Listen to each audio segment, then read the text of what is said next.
व्याप्त हुई कि यम के दूत उसके अंदर प्रवेश नहीं कर पाए।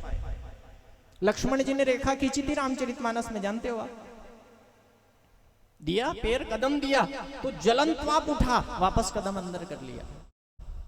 अच्छा, चौखट क्यों बनाई गई है? चौखट एक मर्यादा है।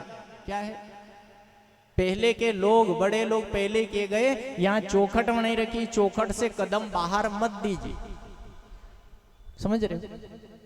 और एक बार जिसने चौखट लांग दी, फिर वापस चौखट पे आने का बहुत सवाल ही पैदा नहीं हो रहा, बहुत मुश्किल है। संतो, अगर जिंदगी में अगर कोई घर की चौखट लांग कर जाए तो शबरी गई थी ऐसे चले जाना। समाचार कैसा होना? शबरी जैसा समाचार होना कि कोई भाग गया घर से। कौन भागा? भील की छोरी कौन? शबरी भाग गई, शादी होना थी उसकी, भाग गई। अच्छा, भाग कर कहां गई वो? चौखट को छोड़कर गई कहां शबरी?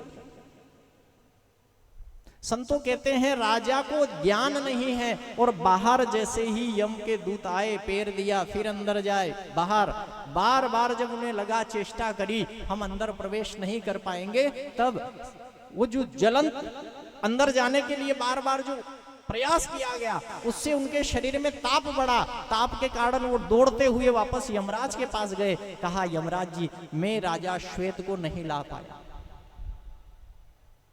यमराज कह रहे कि यमदूत, आज तक तुम खाली नहीं आए हो, पृथ्वी पे जब भी गए हो जिसको लेने जाना था उसको लेकर ही आए हो, आज खाली कैसे आ गए? उनने कहा, राजा श्वेत देवातिदेव महादेव के पिंडी को पकड़कर बैठा है, मंदिर में बैठा है, हम अंदर जा नहीं सकते, वहां पे किसी शक्ति का पहरा है,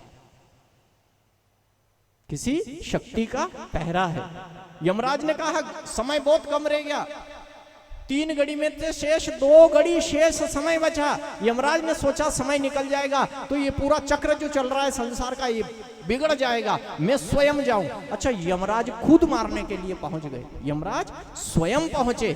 यमराज जैसे ही स्वयं पहुंचे, वो चौखट पार तो कर गए संतो। जैसे ही उनने पास फेंका मारने के लिए, उस आत्मा को खींच ले, जैसे ही पास फेंका, उसी समय उस पिंडी से देवातिदेव महादेव प्रकट हो गए। बोलिए श्री भोलेनाथ की जय हो। और भोलेनाथ ने त्रिशूल लेके यमराज को ही मार दिया।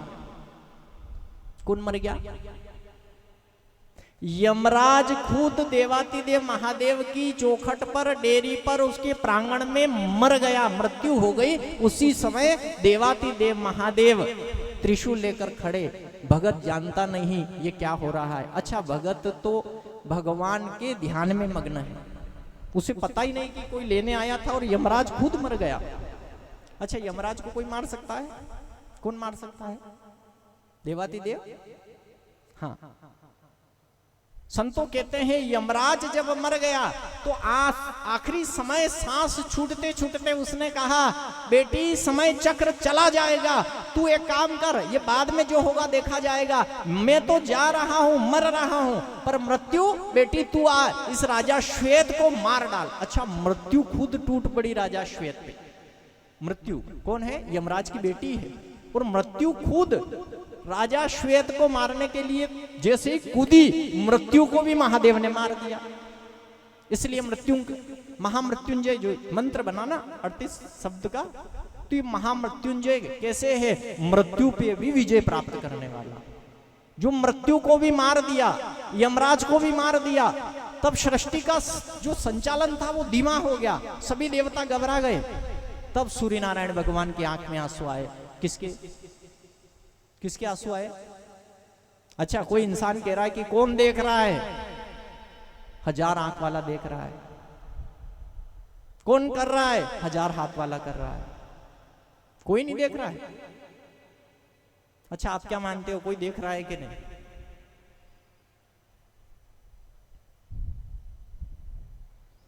जब विज्ञान इतना आगे बढ़ गया, न जाने क्या क्या लगा दिया कि कोई नहीं देख रहा है, तो यहाँ हम कहाँ ठहरे हैं? एक पंचायत है ना, यहाँ भी क्या क्या वो कैमरे लगे हुए हैं।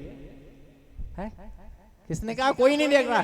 कोना ने क्यों कोई नहीं देखे, मैं तो हुई जाऊंगा, पर देखा और देखेगा यार। कैसे नहीं देख रहे? सुबह सब हिसाब किताब कर लेंगे, देखने वाला देख रहा।